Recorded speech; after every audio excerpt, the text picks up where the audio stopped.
Thank you very much, Alison. My name is Christopher Dias. I'm the Assistant Manager at Leaders in Surbiton, and I, just as many of my colleagues across branches in Surrey, have seen an increased demand for investment opportunities in the area.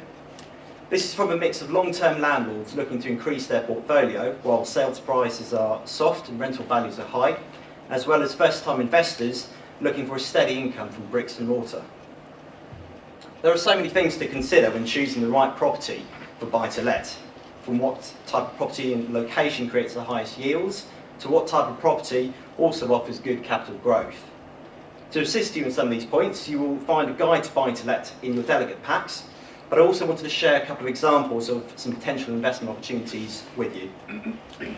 Surrey benefits from its proximity to London, with capital growth levels at the height of the UK average, which is of course good news for existing property owners.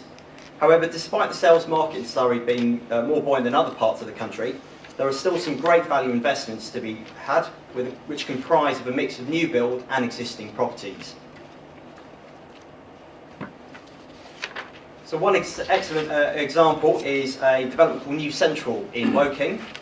This development will have in excess of 400 apartments, all highly finished, perfectly placed for the excellent commuter hub of Woking train station, from which trains to London take just 27 minutes, and is also close to many large employer HQs, including McLaren Racing. A one-bedroom apartment in this development costs you around £169,000, with an average rental of £900 per calendar month, creating a yield of 6.4%. Sticking with new builds, but moving over to the large market town of Guildford, a new development called The Residence is proving extremely popular with executive tenants. This development is based above the 4-star Radisson Edwardian in the heart of the town, and is very cutting edge, and for that reason fetches a premium. 2-bedroom, 2-bathroom apartments here cost them £399,995, but they do command a rental income of £1,750 per calendar month, which gives a yield of 5.3%. And our local Leaders branch there has let several flats in the development in a matter of days. So moving over to the equally popular town of Kingston, where over the last 8 years there have been several substantial developments which proved popular with professionals and students alike. One such development right in the heart of the town centre is Sarah's Court, very close to the train station, to the Bental Shopping Centre and the River Thames.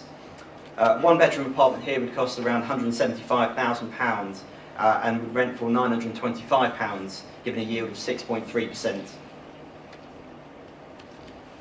And lastly, over to Surbiton, which is my personal area of expertise. For Surbiton, I've chosen a particular area rather than an individual development.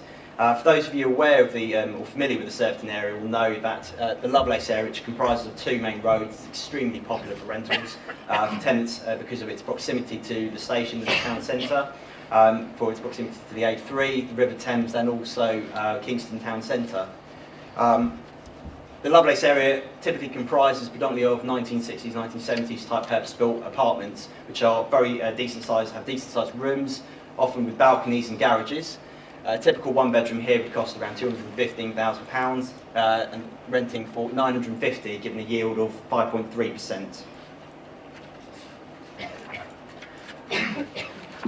There are, of course, many great examples across several towns throughout Surrey, both recent developments like these as well as established houses and apartments.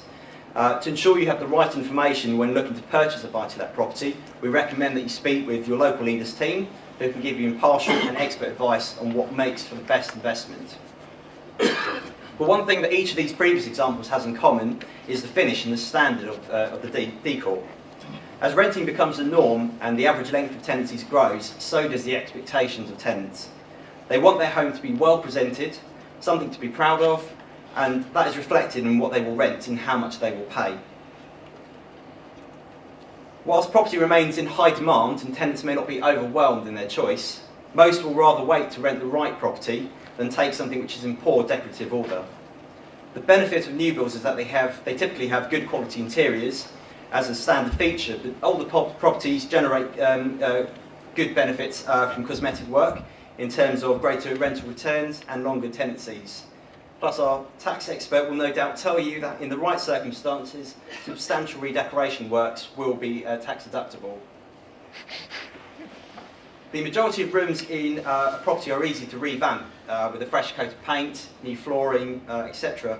However, in a survey carried out by Rightmove, one of the largest UK property portals at the moment, it found 62% of tenants said that the kitchens and bathrooms were the most important rooms when they were carrying out property viewings. So for this reason, I've picked a couple of examples of what we have highlighted are important things to look out for when you're considering properties to buy, with particularly these two rooms.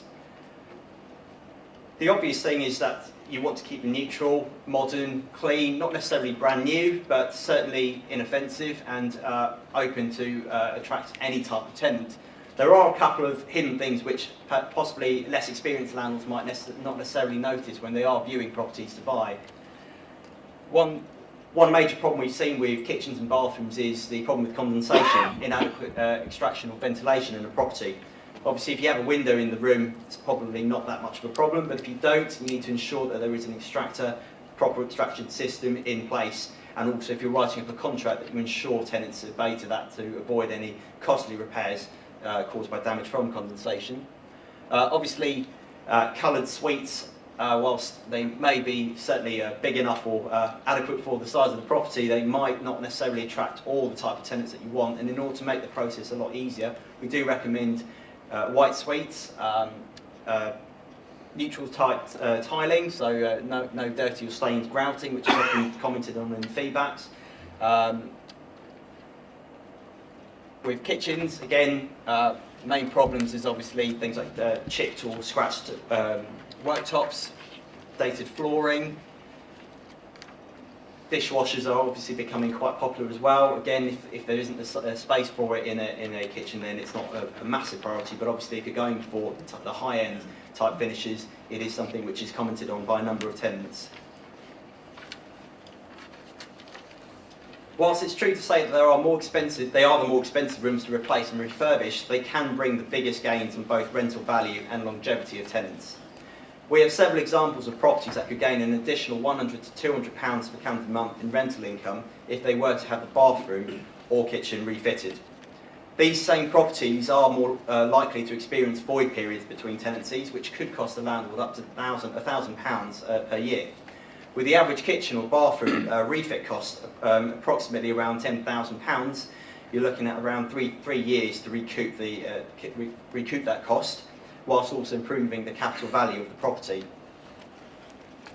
Got a couple of examples of good kitchens and bathrooms as well. So again, without stating the obvious in terms of the neutral suite, you can see a couple of extra things there. People often comment on storage in both kitchens and bathrooms, neutral tiling, extractions, not necessarily stylish or modern suites, but certainly white suites, to make them not inoffensive to most people. And with kitchens, again, adequate lightings, downlighters. If there's space for tables and, in the kitchens, then that's often commented on, which is quite useful. And again, fairly stylish cupboards. Sometimes even just painting the doors on the cupboards can completely make over a kitchen as well, and it's a relatively inexpensive thing to do. So you can see from these examples of good quality bathrooms and kitchens how much difference they can make in adding the wow factor to the property, and why tenants would want to call a property with rooms of this quality their home. Your local leaders team can give you the advice on exactly what work needs to be done in a property in order to get the best rent, but most importantly to ensure your property appeals to quality tenants looking for a longer let. Thank you very much for your time, and I'd now like to hand you over to Fiona, who will talk to you about